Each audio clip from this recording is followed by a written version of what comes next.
Hi, everybody. Today's Wednesday, January 3rd, 2024. How's it going?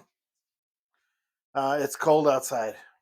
I've already, I've changed my entire look. I was wearing a stocking hat and a warm jacket. Now I'm wearing this ensemble. Reheating today. Having reheated coffee. This is still cold. And a piece of quiche that I had last night for dinner. Delicious. Very good. Anyway, today's Wednesday, ordinarily a day that I would have a meeting, but it got canceled, which is okay. I have plenty to do at home. And as I was digging through my electronic file repository and trying to line up things on my calendar, I realized I have a lot of stuff to do this week, so I'm going to get on with that.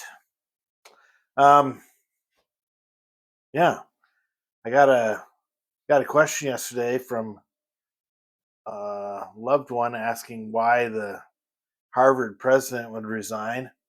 And I outlined all the things that I knew that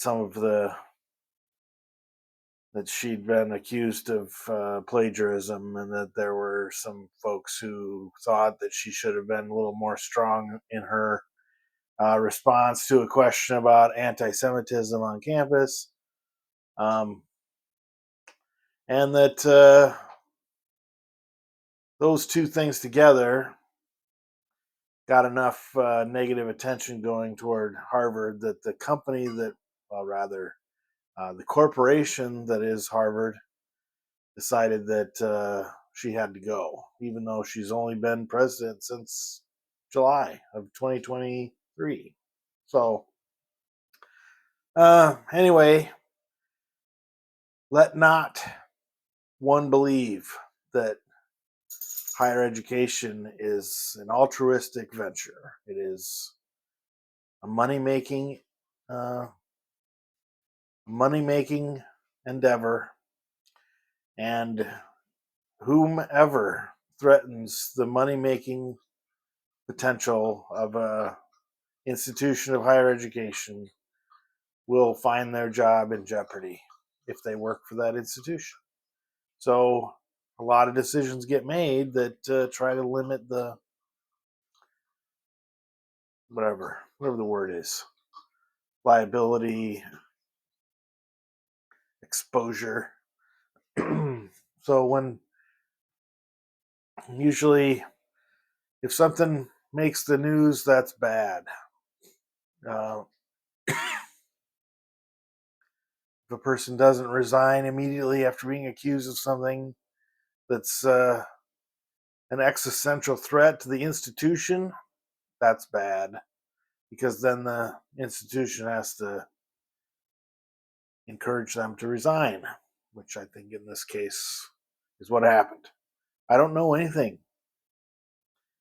I've seen the evidence of her plagiarism, and yeah, there's some inadequate citation, as they say. I would agree with that. Um, I would say that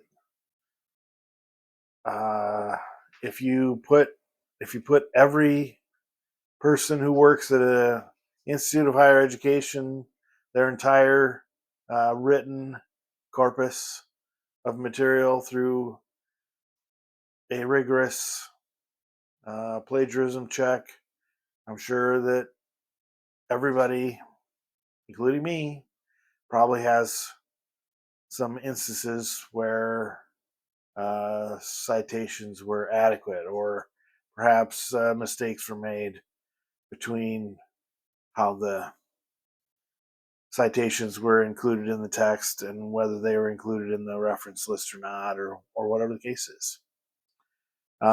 But the more sure thing is that if you endanger the capability of the institution to raise money to support its own endeavors, you're probably going to wind up on the short end of that stick.